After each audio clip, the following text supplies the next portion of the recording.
चला तर पॅकिंग करूयात. तुमच्या मनामध्ये हा प्रश्न आलाच असेल की कुठं चालली आहे ही? आता तर 2 दिवसाआधी आली आहे आणि आता डबल पॅकिंग करून चालली आहे कुठे? तर मी चालली आहे गावाला. आम्ही 2 दिवसासाठीच चाललो आहे, पण अजून किती दिवस वाढतील हे पुढेच समजेल. सकाळी लवकर उठले आणि लगेच तेव्हाच पॅकिंग करायला घ्यायला लागले.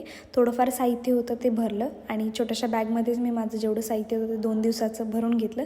त्यानंतर आम्ही निघालो प्रवासासाठी. मी पूर्ण प्रवास झोपूनच काढले आणि आम्ही एक जागी नाश्ता करून घेतला, जिथून आमचं घर थोडंसं जवळ होतं.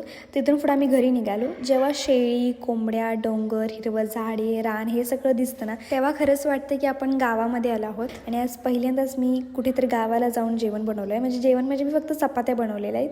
एक्सपिरियन्स खूप वेगळा होता. तिथं थोडंसं लाईटिंगचं प्रॉब्लेम पण होत होता, कारण सरळ शूटच होत नव्हतं, कारण पूर्ण घर असं अंधारामध्ये वगैरे आहे ना. त्यानंतर मी माझ्या आजीकडे निघायला लागली. आता जे होतं ते सासरकडचं गाव होतं, आता पप्पांच्या मम्मीचं गाव आहे. इथं पण खूप मस्त असं हिरवी झाडं वगैरे आहे, तुम्ही बघू शकता. इतकं भारी सनसेट, हवा, ऊन वगैरे येत होतं ना, खूप भारी वाटत होतं. तुम्हाला मी माझी आई पण दाखवते. ही आहे माझी आई आणि ही मला सगळीकडे घेऊन निघाली होती की चल तुला मी इकडे फिरवते, तिकडे फिरवते. सगळ्यांना म्हणते की माझी नात आली, माझी नात आली. Okay, bye.